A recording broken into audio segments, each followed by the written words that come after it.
Hello students, this is Dr. V. S. K. Reddy and you are watching YouTube channel Concepts of Physics. इस video में chapter number 10 rotational mechanics इसका जो भी exercise है उसका question number 36 से लेके 40 तक हम सॉल्व करने वाले हैं. Without wasting time let us start one by one.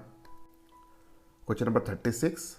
The pulleys in figure are identical. Okay, so यहाँ पे दो पुलिस दिए हैं. This is the first one, this one is the second one. Each having a radius R and moment of inertia I. दोनों का radius जो भी है वो आर है और मोमेंट ऑफ इनर्शिया है I. Find the acceleration of block capital M.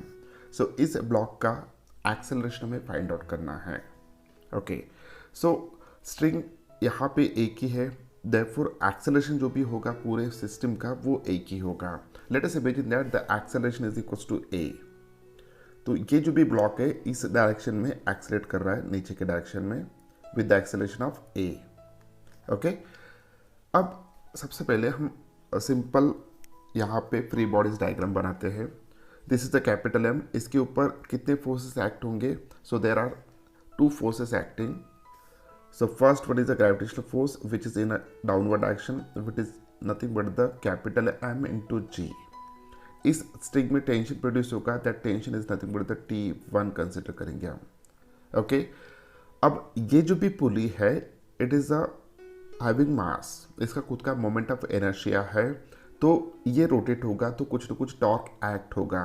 तो डेफिनेटली इसके बाद इसके ऊपर से जो भी स्ट्रिंग जा रहा है तो इस सेक्शन में जो भी स्ट्रिंग है इसमें जो भी टेंशन प्रोड्यूस होगा इसकी वैल्यू डिफरेंट होगा. Let us imagine that it is equals to T2.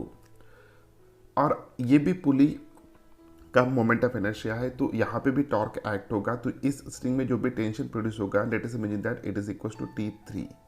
भले ही स्ट्रिंग एक है लेकिन तीनों अलग अलग सेक्शन में अलग अलग टेंशंस यहाँ पे क्रिएट होंगे. ओके, अब ये जब रोटेट होगा ये वाला पुली तो इसका जो भी लीनियर एक्सेलरेशन होगा that should be equals to a. ये जब भी एक्सेलरेट होगा ओके तो इसका भी जो भी लीनियर एक्सेलरेशन रहेगा that is equals to a. हम एंगुलर एक्सेलरेशन की बात नहीं कर रहे यहाँ पे, हम लीनियर एक्सेलरेशन की बात कर रहे हैं. ओके, सो ये ब्लॉक जब ऊपर जाएगा तो इसका भी एक्सेलरेशन होगा a. इतना अगर क्लियर है तो अब फ्री बॉडी डायग्राम के बेसिस पे इसका इक्वेशन लिखते हैं हम. तो फर्स्ट इसका जो भी इक्वेशन आएगा that is equation is equals to capital M into G minus T1 is equals to capital M into A. Okay, ये फर्स्ट इक्वेशन आ गया इसका. अब इसका अगर इक्वेशन लिखते हैं हम यहाँ पे सो देखिए इसके ऊपर दो एक्सटर्नल फोर्सेस एक्ट हो रहे हैं. कौन कौन से? T1 and T2. So T1 जो भी एक्ट हो रहा है वो ज़्यादा होना चाहिए, that's why it get rotated in a anti clockwise direction. तो यहाँ पे इसका इक्वेशन लिख सकते हैं हम T1 minus T2 it is equals to I into acceleration है A अपॉन आर स्क्वायर. अब ये इक्वेशन कैसे आता है इसके पहले के प्रॉब्लम में हमने सॉल्व किया है. उसी तरह अगर इसका इक्वेशन हम लिखते हैं तो इसका इक्वेशन कैसा आएगा देखिए. So T2 minus T3 it is equals to I into A upon are square. Okay, ये सेकंड पुली का इक्वेशन हो गया. अब इस ब्लॉक का इक्वेशन क्या आएगा? इस डायरेक्शन में कितना फोर्स एक्ट हो रहा है? It is a small m into g और ऊपर कितना फोर्स एक्ट हो रहा है? T3. और ये कहाँ पे एक्सेलरेट हो रहा है? ऊपर के डायरेक्शन में. सो इसका इक्वेशन जो भी आएगा the equation is like this one. T3 minus small m into G is equals to small m into A. Okay, so this are the equations. यहाँ पे चार इक्वेशंस हमें मिल गए हैं. अब इन दो इक्वेशंस को यानी equation number this is the equation number first, this one is the equation number second, this one is the equation number third and this one is the equation number 4. अगर हम equation second और third को solve करते हैं okay तो यहाँ पे इन दोनों को अगर ऐड करता हूँ इक्वेशन नंबर 2 और इक्वेशन नंबर 3 को तो हमें एक नया इक्वेशन मिलेगा. That equation is like this one. So T1 minus T3 is equals to 2 times of I into A upon are square. ये इक्वेशन हमें यहाँ पे मिल जाएगा जब हम इन दो इक्वेशंस को ऐड करेंगे। Now add the equation number 1 and 4। Equation number 1 और 4 को ऐड करने के बाद हमें क्या मिलेगा देखिएगा। After adding equation number 1 and 4, यहाँ पे capital M G minus small mg, okay, minus T1 plus T3 is equals to capital MA plus small ma, capital MA plus small ma। Okay, ये इक्वेशन हमें मिल चुका है। अब यहाँ पे थोड़ा हम रीअरेंज अगर करते हैं इस इक्वेशन को, तो इसको हम लिख सकते हैं यहाँ पे, इसको ब्रैकेट कंसिडर करके, यहाँ पे अगर मैं ब्रैकेट कंसिडर करता हूँ तो दिस माइनस साइन जो भी था it become a plus, sorry यहाँ पे प्लस जो भी साइन है वो माइनस हो जाएगा। ओके, सो T1 माइनस T3, इसका जो भी आंसर आएगा it is equals to 2I A upon are square. तो एक नया इक्वेशन हम यहाँ पे लिख सकते हैं। हम नया इक्वेशन कैसा होगा देखिए, ये ब्रैकेट में जो भी है T1 माइनस T3, इसका वैल्यू जो भी है 2I A upon are square में सब्स्टिट्यूट करने जा रहा हूँ। ओके, सो इन दोनों में से क्या कॉमन निकलेगा G। अगर G कॉमन निकालता हूँ तो ब्रैकेट में क्या बचना चाहिए, capital M minus small m, bracket complete, minus 2I A upon are square is equals to, small a को कॉमन निकाल लिया यहाँ पे, या फिलहाल रहने देते हैं। ओके, तो capital M A plus small m A। Okay, इस टर्म को मैं इस साइड सेंड करूँगा तो small g capital M minus small m is equals to capital M A plus small m A प्लस 2 times of I into A upon are square. Okay, अब इन तीनों टर्म में A है, स्मॉल a, इनको अगर मैं कॉमन निकाल लेता हूँ और बचा हुआ टर्म जो भी है मैं इस साइड सेंड करता हूँ, तो इक्वेशन क्या आएगा देखिए, small a is equals to small g bracket में capital M minus small m upon, अब इसमें से a कॉमन निकाल लिया तो क्या बचेगा, capital M plus small m plus 2I upon are square. So this is a required answer. Okay, ये जो भी आंसर आया है, this is the acceleration of this block capital M which is descending in downward direction. 37. The descending pulley shown in figure, this one, has a radius of 20 centimeter and moment of inertia 0.2 kg meter square. Okay, the fixed pulley, this one, is light and the horizontal plane is frictionless. ये जो भी plane है ये frictionless है. Find the acceleration of the block if its mass is 1 kg. Okay, तो इस block का मास दिया है 1 kg। फिलहाल के लिए हम कंसिडर करके चलते हैं कि इसका मास जो भी है वो m कंसिडर करेंगे और इसका मास जो भी है वो m डैश कंसिडर करेंगे। Okay, m dash.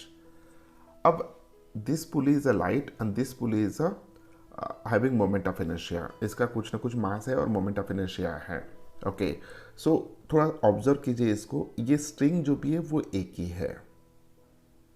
ओके, अब इस स्ट्रिंग में जो भी टेंशन प्रोड्यूस होगा, let us imagine that this tension produce in this section it is equals to T1, और इस सेक्शन में जो भी टेंशन प्रोड्यूस होगा this tension it is equals to T2। ऐसा क्यों?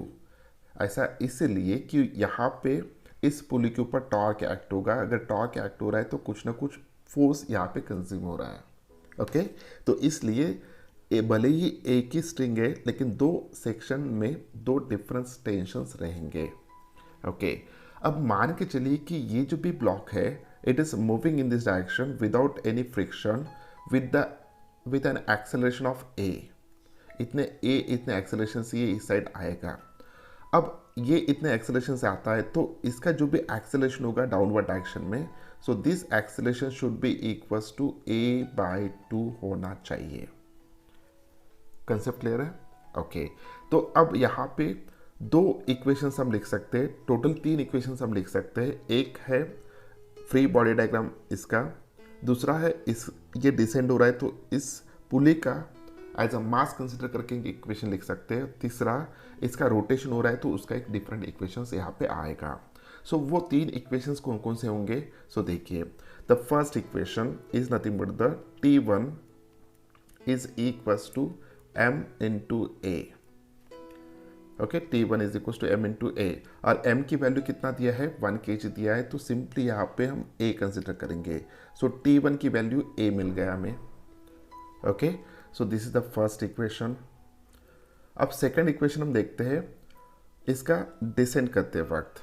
तो डिसेंड जब हो रहा है तो उस वक्त ओके इक्वेशन क्या आएगा? So equation is like this one. Total नीचे के डायरेक्शन में फोर्स कितना एक्ट हो रहा है? So that force is nothing but the m-g minus bracket में दो फोर्सेस होंगे, tension T1 plus T2 is equals to m-a/2। ये इक्वेशन समझ में आ गया? कैसे? देखिए, सो टोटल डाउनवर्ड फोर्स है m-g ग्रेविटेशनल फोर्स, और इसको ऊपर कितने फोर्सेस खींच रहे हैं? दो फोर्सेस है, T1 और T2। तो माइनस T1 T2 कर दिया is equals to mass into acceleration. Mass कितना है? m' और इसका एक्सेलरेशन कितना है? a/2। So this is the second equation. Okay, अब थर्ड इक्वेशन जो भी है इसके रोटेशन की वजह से जो भी प्रोड्यूस हो रहा है वो हम फाइंड आउट करते हैं। तो थर्ड इक्वेशन क्या होना चाहिए यहाँ पे? सो थर्ड इक्वेशन कुछ इस तरीके का होना चाहिए। देखिए, इसके ऊपर टॉर्क जो भी एक्ट हो रहा है, ओके, सो ये क्लॉकवाइज रोटेट होगा कि एंटी क्लॉकवाइज रोटेट होगा? क्लॉकवाइज रोटेट होगा कि एंटी क्लॉकवाइज रोटेट होगा? आंसर इज दैट ये जब नीचे आ रहा है तो ये पॉइंट फिक्स है। ओके, तो एंटी क्लॉकवाइज ये रोटेट होना चाहिए। अगर एंटी क्लॉकवाइज रोटेट हो रहा है तो ऑब्वियसली है कि T2 ज़्यादा रहेगा एज कम्पेयर टू T1। तो यहाँ पे हम लिख सकते हैं T2 minus T1 is equals to I into acceleration कितना हो रहा है उसका? तो इसका जो भी एक्सेलरेशन यहाँ पे हो रहा है that acceleration is nothing but the a/2। So a/2 upon r square, यानी सिंपली इसको लिख सकते हैं a upon 2r square. Clear? Okay, so T2 minus T1 is equals to I into A upon 2r square. Now what is I? It's a moment of inertia. What is R? It's a radius of that pulley. So radius की value कितना दिया है? 0.2 metre है, और moment of inertia है 0.2 kg metre square. अगर सभी values यहाँ पे सब्स्टिट्यूट कर देता हूँ तो ये आएगा, मोमेंट ऑफ इनर्शिया की वैल्यू है 0.2 into A upon 2 into 0.2 multiplied by 0.2। Okay, so 0.2 get cancel. So this is the a upon 0.4 आएगा, इसको हम लिख सकते हैं 10/4, जिसको लिख सकते हैं 5a/2। सो T2 माइनस T1 की वैल्यू आ चुका है यहाँ पे 5a/2। ओके, सो T2 की वैल्यू कितना होगा? अगर T1 की वैल्यू हम a सब्स्टिट्यूट करते हैं तो T2 की वैल्यू यहाँ पे निकल के आएगा T2 is equals to 5a/2 plus a which is equals to 7a/2। So this is the value of T2। Okay, अब हम क्या करेंगे? इक्वेशन नंबर 3 और इक्वेशन नंबर 2 यानी T1 की वैल्यू और T2 की वैल्यू इस इक्वेशन में हम सब्स्टिट्यूट करेंगे। कौन से, सॉरी, इक्वेशन नंबर सेकंड में। तो इक्वेशन कैसे बनेगा, देखिए, m dash g minus T1 की वैल्यू कितना है, a है, T2 की वैल्यू कितना है, 7a/2, 7a/2। Okay, so m dash g minus a plus 7a/2 is equals to m dash a/2। Okay, तो ये इक्वेशन हमें मिल चुका है। इस इक्वेशन को थोड़ा हम रीअरेंज कर लेते हैं। तो m dash g is equals to, ये ब्रैकेट कितना होगा, इट इज़ अ 9a/2। हम इस टर्म को इस साइड ट्रांसफर कर देंगे, तो m dash a/2 plus 9a/2, तो इतनी वैल्यू इसका आ चुका है। अब m डैश क्या है, क्या इसकी वैल्यू दिया है, the answer is that not. Okay, अब इस पुली को देखिए, ये पुली जब रोटेट हो रहा है, so about an axis which is passing through centre perpendicular to its plane, तो उस pulley is nothing but the one type of disc. इसका जो भी मोमेंट ऑफ इनर्शिया होता है, the moment of inertia of that disc about an axis passing through the centre perpendicular to plane, it should be equals to 1/2 mr²। तो इस पुली का मास हम m dash ले रहे हैं, तो m डैश, सो m डैश की वैल्यू कितना आना चाहिए, क्योंकि m डैश दिया नहीं है लेकिन i और r दिया है, तो this is equals to twice i upon r²। तो m डैश की वैल्यू हम यहाँ पे सब्स्टिट्यूट करेंगे, so this is equals to m dash की वैल्यू कितना है, twice i upon r² into g is equals to twice I upon r² into a/2 plus 9a/2। अब इस इक्वेशन को हमें सॉल्व करना है, क्योंकि इस इक्वेशन में I हमें पता है, R पता है, G पता है, ओके, सिर्फ A अननोन है। जब सभी वैल्यू सब्स्टिट्यूट करेंगे तो तब जाके इसकी वैल्यू आता है 98 इज इक्वल्स टू, इसकी वैल्यू आता है 5a प्लस इसकी जो भी वैल्यू आता है 4.5a, यानी 9.5a इज इक्वल्स टू 98। तो a की वैल्यू जो भी निकल के आएगा, दिस इज इक्वल्स टू 10.3, और ये एक्सेलरेशन है तो मीटर पर second square. So this is a required answer. Next question, question number 38। The pulley shown in figure has a radius of 10 centimetre and moment of inertia 0.5 kg/m² about its axis, assuming the inclined planes to be frictionless, calculate the acceleration of the 4 kg block। Okay, so यहाँ पे ये 4 kg का block है, इसका acceleration हमें find out करना है। अब देखिए, दोनों तरफ इंक्लाइन सेम है और दोनों के मासेस डिफरेंट है। अगर ये सिस्टम एक्सेलरेट होता है तो डेफिनेटली वो इस डायरेक्शन में एक्सेलरेट होना चाहिए, क्लॉकवाइज डायरेक्शन में।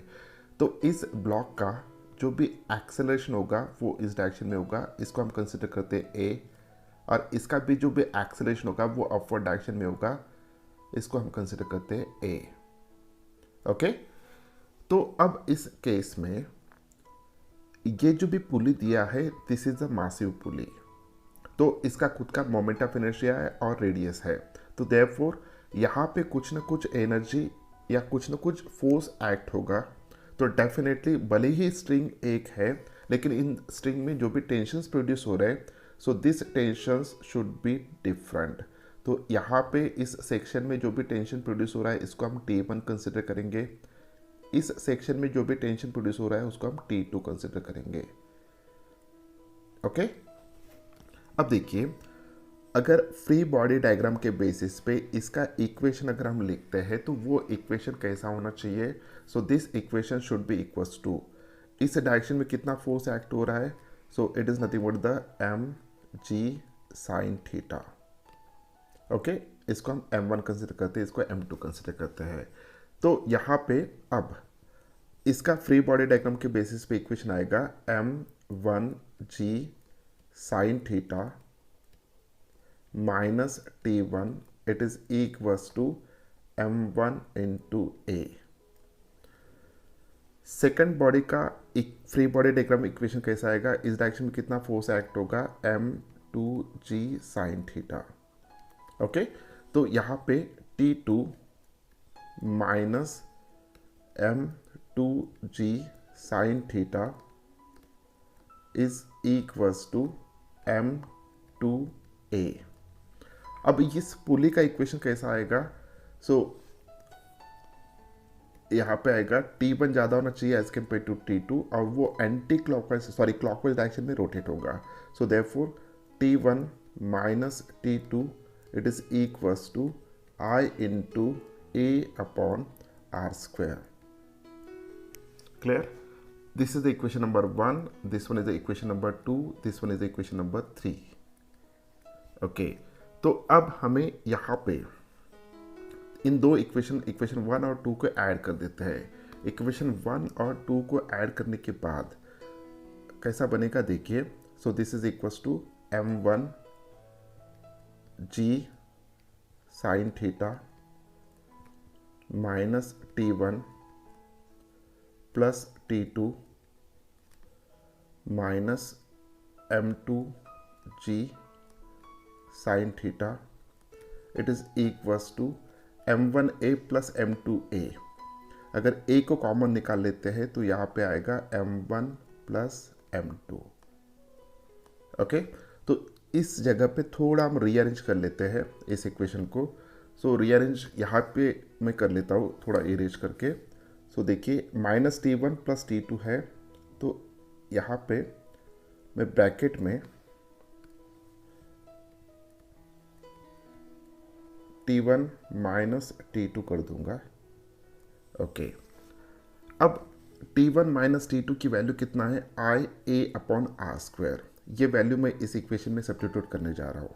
ओके, तो उसके पहले ये जो दो टर्म है इनमें से क्या कॉमन निकलेगा, g sine theta. G sine theta common निकलता है तो ब्रैकेट में क्या बचेगा, m1 minus m2 into g sine theta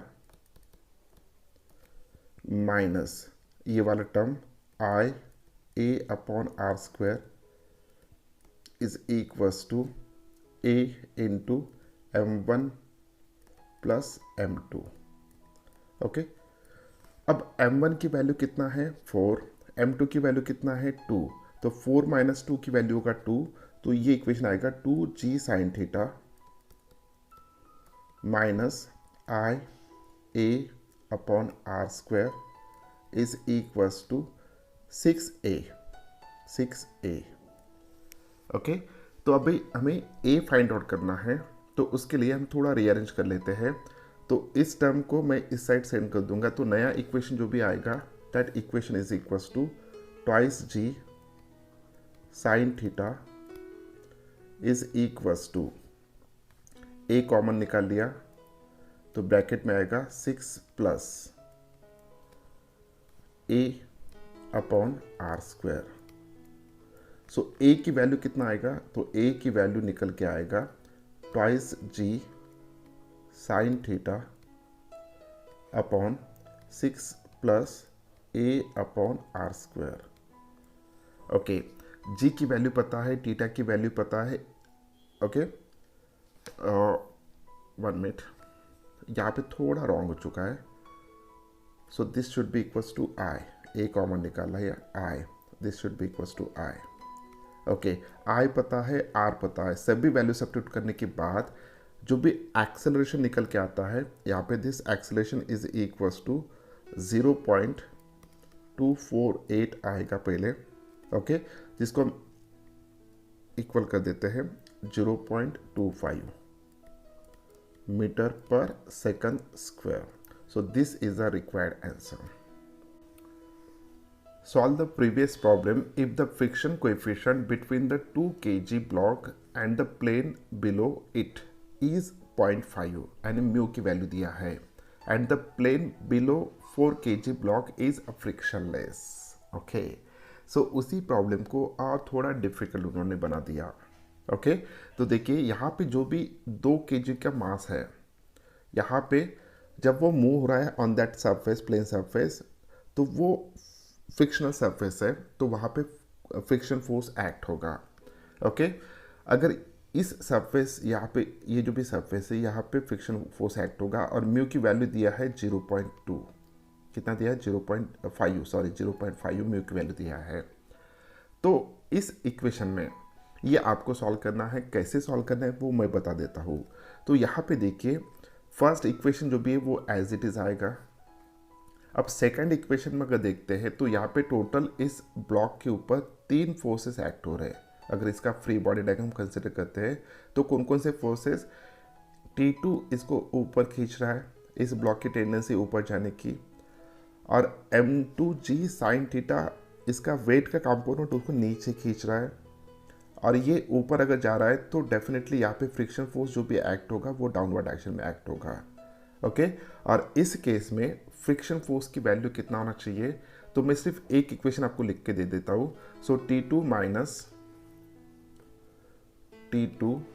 minus M2G sine theta minus, okay, friction force act हो रहा है, तो फ्रिक्शन फोर्स होता है mu into N is equals to M2 into a. So T2 minus M2G sine theta minus mu into normal force कितना act होता है हमें पता है, so it is a M2G cos theta is equals to M2 into a. So ये हो गया second equation. Third equation में कुछ इफेक्ट होगा क्या इसके फ्रिक्शन की वजह से, the answer is that not. Third equation as it is आएगा, सिर्फ यहाँ पे सेकंड इक्वेशन चेंज हुआ है। ओके, ये इक्वेशन चेंज हुआ है, फर्स्ट और थर्ड इक्वेशन सेम है, तो जस्ट ऐड दिस 2 इक्वेशंस, उसके बाद T1 माइनस T2 की वैल्यूज उसमें सब्स्टिट्यूट कीजिए, जस्ट सॉल्व कीजिए, you will get the answer. क्योंकि इस प्रॉब्लम में जो भी एक्स्ट्रा टर्म आ चुका है, इसका म्यू पता है आपको, दिया है 0.5, उसके बाद M2 पता है 2 है, G की वैल्यू हमें 10 लेना है, और कॉस ऑफ 45 डिग्री, सो इसकी वैल्यू निकल जाता है, ये अननोन नहीं है। ओके, तो ये आपको सॉल्व करना है। सॉल्व करने के बाद जो भी एक्सेलरेशन इस केस में आएगा, final answer it is equal to 0.125 metre पर सेकंड स्क्वायर। सो इतनी वैल्यू इसकी आती है।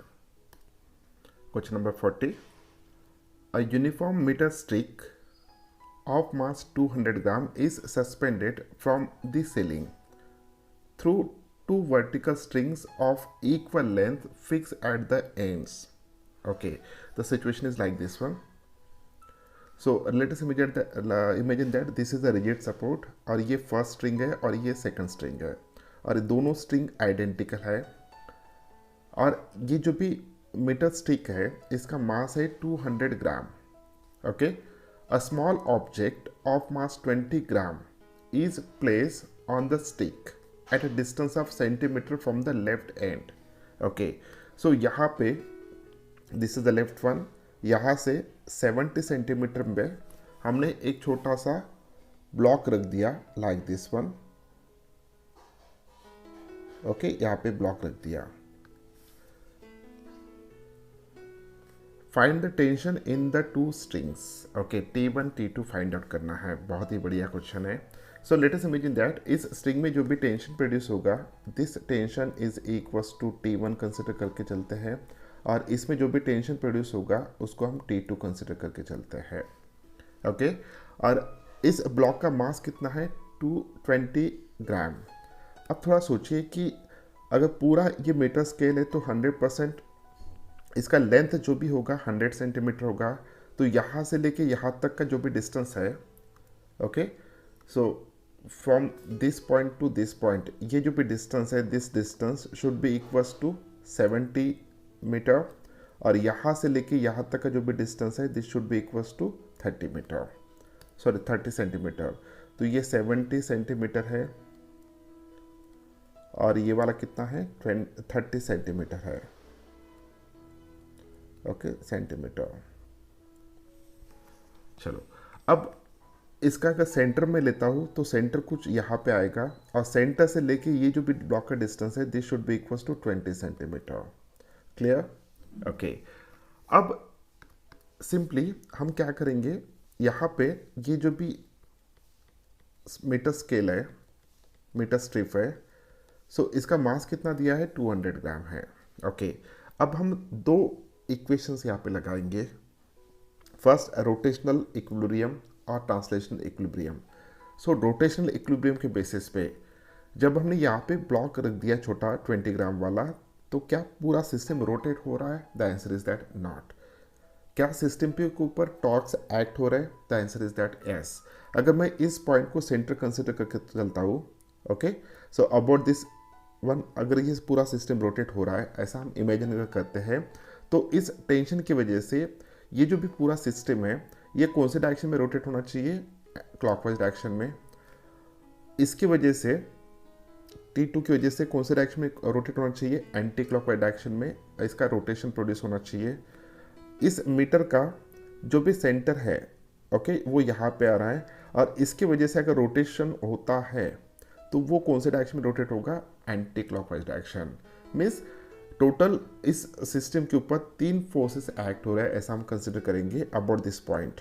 अगर एक्सिस में यहाँ पे इमेजिन कर रहा हूँ तो first one it is due to the T1 और इसकी वजह से जो भी टॉर्क प्रोड्यूस होगा वो कौन से डायरेक्शन में होगा? T1 ऊपर खींच रहा है तो ये क्लॉकवाइज डायरेक्शन में होगा। T2 की वजह से कहाँ पे प्रोड्यूस होना चाहिए? Anti clockwise direction. और इस स्ट्रिप के मास की वजह से, इसके वेट के कारण जो भी प्रोड्यूस हो रहा है टॉर्क वो कौन से डायरेक्शन में होगा? Anti clockwise direction. लेकिन टोटल टॉर्क जो भी है वो 0 आ रहा है। इसका मतलब है यहाँ पे so torque 1 minus torque 2 minus torque 3 should be equals to 0। Torque 1 किसकी वजह से? T1 की वजह से। टॉर्क 2 किसकी वजह से? T2 की वजह से एंटी क्लॉकवाइज डायरेक्शन में। और टॉर्क T3 किसकी वजह से? ये मीटर स्ट्रिप की वजह से इन एंटी क्लॉकवाइज डायरेक्शन। ओके, सो कितना टॉर्क प्रोड्यूस होगा T1 की वजह से? So about this axis, so answer is that T1 multiplied by distance. और डिस्टेंस कितना है? 70 सेंटीमीटर है तो 0.7 कर देता हूँ, माइनस T2 की वजह से कितना प्रोड्यूस होगा? T2 जो भी है इस एक्सिस से कितने डिस्टेंस पे है? 30 सेंटीमीटर यानी 0.3 माइनस T3 सॉरी टॉर्क 3 इस मास की वजह से। अब मास कितना है? 0.2 मल्टीप्लाइड बाय G और वो कितने डिस्टेंस पे है? सो यहाँ से ये जो भी डिस्टेंस है 20 सेंटीमीटर है तो 20 सेंटीमीटर को हम 0.2 लिख सकते हैं। So this is equals to 0। Okay, तो अब इसको हम थोड़ा मॉडिफाई कर लेते हैं। This is equals to 0.7 T1 minus 0.3 T2 minus 0.4 multiplied by 9.8 is equals to 0। Okay, so यहाँ पे 0.04 आएगा, 0.04। ओके, यहाँ पे थोड़ा करेक्शन हम कर लेते हैं। So this is equals to 0.2 multiplied by 0.2 की वैल्यू होता है 0.04। ओके, तो 0.7 T1 minus 0.3 T2 it is equals to, इसका वैल्यू कितना होगा? 0.392। अगर पूरे इक्वेशन को 10 से मल्टीप्लाई कर देता हूँ तो ये होगा 7 T1 minus 3 T2 it is equals to 3.92। Okay, this is equation number 1 consider करते हैं। ये जो भी इक्वेशन हमने लिखा है ये रोटेशनल इक्विलिब्रियम के बेसिस पे। अब ट्रांसलेशन इक्विलिब्रियम के बेसिस पे अगर हम इक्वेशन लिखते हैं तो वो कैसा आएगा? देखिए, पूरे इसके ऊपर के डायरेक्शन में कितने फोर्सेस एक्ट हो रहे हैं? T1 T2। So T1 plus T2 it is equals to, नीचे के डायरेक्शन में कौन कौन से फोर्सेस एक्ट हो रहे हैं? ये कहे स्ट्रिप के मास की वजह से।